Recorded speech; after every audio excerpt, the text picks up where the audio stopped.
I just been having that itch to just get back out there on the field, man. I don't care if it's flag football right now. It's no better feeling than to get out there with your guys and compete against other teams and stuff like that, and go through those uh those hard camp days and stuff like that, man. It builds character, it builds fight, it builds a lot of things, not just the football part. Hi everybody, I am Missi Matthews inside the UPMC Rooney Sports Complex. That was Steve Nelson on Zoom for a media availability. And I am joined today for the Steelers Roundtable by Mike Prisuta and Bob Labriola, also on Zoom, safe inside of their houses. And guys, a lot to talk about, different things happening in terms of the NFL and also with the Steelers.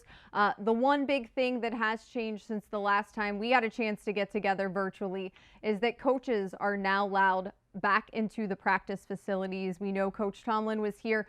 That was posted on Steelers.com and the Steelers media platforms, wearing his mask back inside the building. Slowly but surely, do you guys feel like we are moving closer and closer to football? Well, I think that some of the things we're seeing is naturally moving us more towards football, because I think any reopening, as we've seen with the cities and states across the country, it's always a gradual kind of thing. And so, before you can get to training camp, I think you have to get to the point where you're starting to open the facilities and bring some of the coaches in and, figure out how many people you can have in the building, et cetera. But I'll just speak for me personally. I'm still here in my house. And so it doesn't really feel that way to me, but I try and bring myself as close as I can to the actual events that are happening that indicate we're getting closer, and try to live vicariously through those. Yeah, I feel like it's getting closer, guys, because I feel like the season is going to open on September the 10th when the Chiefs host the Texans. But boys, there are a lot of stuff to figure out between now and then.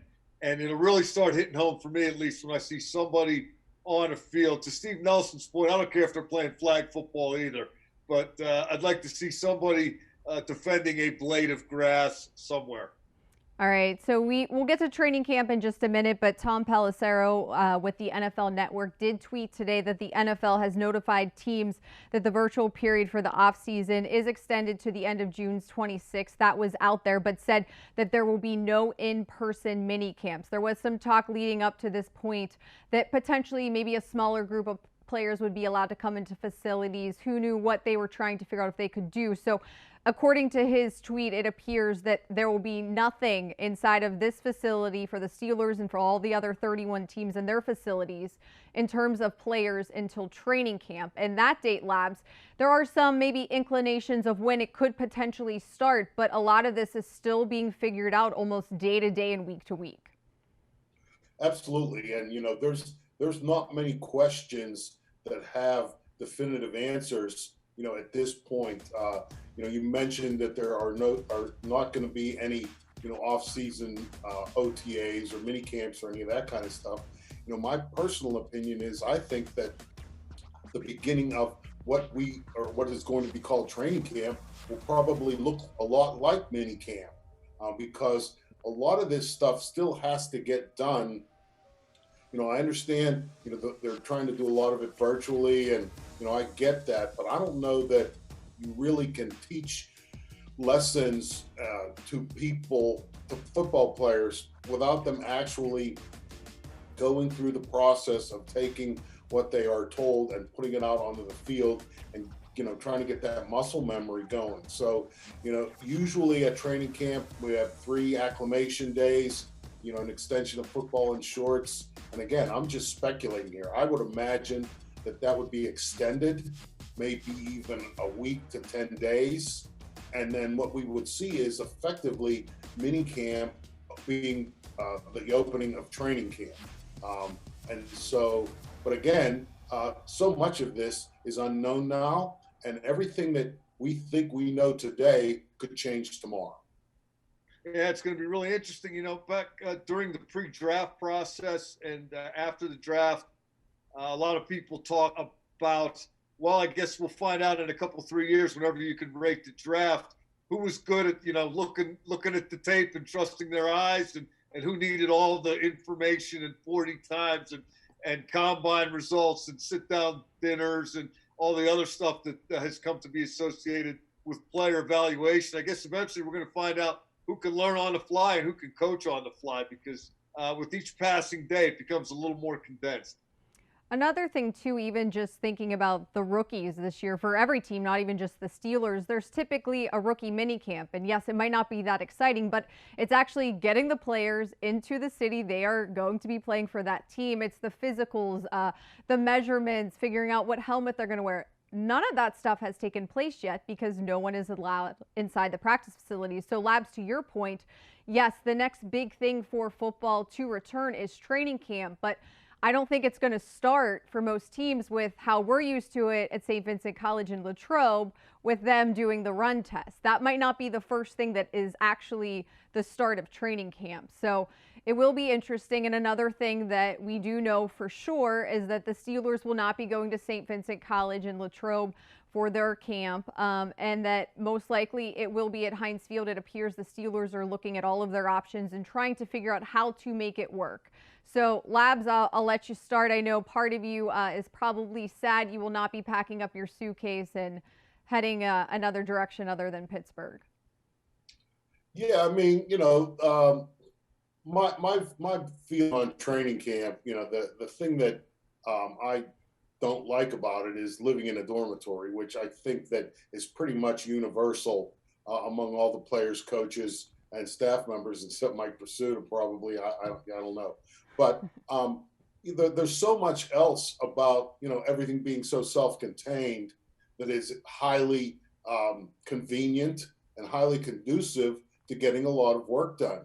The fact that, where you sleep is also where you work, it eliminates commuting, it eliminates looking for a place to park, it eliminates, a lot of the mundane, everyday life kind of things that everyone does, as a part of their job. And, I don't know anything else except St. Vincent College and living, on campus. And so, everything about this training camp, from my perspective, in terms of how I do my job, how I interact with those with whom I'm supposed to interact, is going to be new for me too. And, Missi, you were talking about, rookie minicamp and a lot of the things that could be explained at that point. There's a lot of even more basic things. Where's the cafeteria? Where's the training room? Who are the trainers? Who do I go to see if I want a new chin strap? Where's the equipment room? I mean, these kinds of things, by the time players would leave the UPMC Rooney Sports Complex at the end of minicamp, they knew all of that. Now, they know none of that. And so you're coming into Pittsburgh really through those tunnels maybe for the first time in your life. And so there's just not that base comfort level, I don't think, that's going to exist this year for a lot of these guys. As I said, just knowing where to go when it's time to eat lunch. Yeah, I would say Labs hit the nail on the head. One of the things that I really like about training camp is living in a dorm. And I think, while most everybody else doesn't, that focus and that being at work, you wake up, you're already at work. It's been expressed to me often over the years. I've been doing this a long time. And the Steelers find value in players being able to go behind the dorm and hang out when there's 10 or 15 minutes to spare, and guys can talk and guys can get to know each other, team bonding, team building, and just a natural focus that comes with not having to worry about anything else. Now, I've never done a study yet. Do the teams that go to training camp do much better than the teams that don't go to training camp? It probably doesn't have any effect. But it, as a wise man used to say, perception is reality. And the Steelers have always perceived value in going to Latrobe. So they're going to not uncharted waters, but waters they haven't floated down in a long, long time. And somebody who loves training camp more than Mike Prisuta would be head coach Mike Tomlin. I think he'd beat you out if we had to pick one. I'm going to go with Coach Tomlin. Labs, do you agree? Yeah, I mean, and another reason I think, Mike Tomlin likes it so much is, real life is kind of suspended on the St. Vincent College campus. I mean, again, I don't know any of this, but are players going to be housed somewhere other than their homes? And if they are not, how does that, Ryan Switzer just had a baby, right? How does living in a home with a newborn impact his ability to get sleep? Just as an example off the top of my head. So at St. Vincent, you don't have any of those distractions. None of that really matters. Every day is the same, as we often get around among ourselves. What day is today? And again, it's going to be just a totally, totally different feel, a different vibe. Maybe it turns out to be a positive, maybe it doesn't. But at this point, it's all an unknown. And Prisuta, as you were saying, the team building, the things that happen off the field, that is definitely a benefit Coach Tomlin has preached. The guys sitting on the stoop outside of Rooney Hall, that's just something that you're used to seeing up there, hanging out when they don't have to because they're kind of stuck with each other in a sense. Steve Nelson also, when he was speaking to the Steelers media on a Zoom call, was asked about trying to do team building virtually. So let's take a listen. Your veterans and, leadership has to definitely take place, and guys are definitely doing that.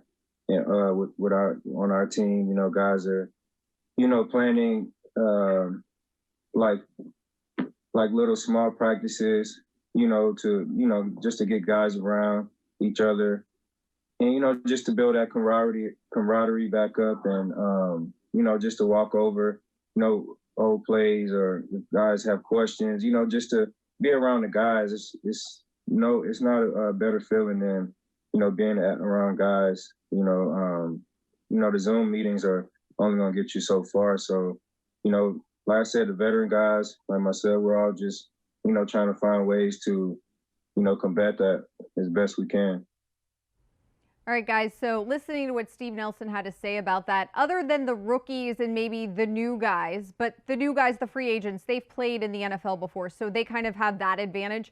What do you think or what person or grouping or, part of this team do you think is most impacted by trying to do this virtually? Well, that's a great question. The offensive line jumps to mind just because that is so dependent on cohesion across, left to right. But the Steelers do have an edge that they are experienced up front, and most of those guys have played together a lot. Timing with the quarterbacks too. You got a quarterback coming back who didn't play very much last year, and you have some receivers who are relatively new or brand new. In the case of Chase Claypool, I'd have to say either QB receiver or the O-line as the ones that are going to be challenged the most in that regard. For me, it would be any of the positions that have to interact closely with other positions in order to get their job done. Like Mike mentioned, the offensive linemen, certainly that would be high on the list. Quarterback receivers, that also would be high on the list. But I also think the defensive backs. You can play six at a time sometimes. There's disguising, when you get in and when you're in the disguise, when you get out of it, how you're trying to do different things. And I think that there has to be a feel not only for the playbook and your own assignment, but for your other teammates and how they have a feel for their assignment. So, that kind of cohesion, a lot of, the moving parts, they may be singular in a lot of ways, but so often you need maybe all 11 guys on a unit to be moving in harmony for it to be successful. And so, a lot of the discussion, the between plays kind of stuff, and it doesn't even have to be on the field. Sometimes it could be on the sideline. You might see, you'll see all the defensive backs at training camp often, just to pick a position. They're all sitting on their helmets together, and they're watching what's going on, and they're talking about what's going on, often with the coach, or one of the assistants or something. None of that is happening now. And so I think that has value, and we're just going to have to find out and see whether that can be kind of condensed and implemented in a timely fashion, because really time is going to be of the essence when we all finally get together, in the same zip code and, start trying to put this together. All right. Well, thanks to both Labs and Prisuta for joining me today here on the Steelers Virtual Roundtable. That's going to do it for us. Have a great day, everybody. We hope to see you soon.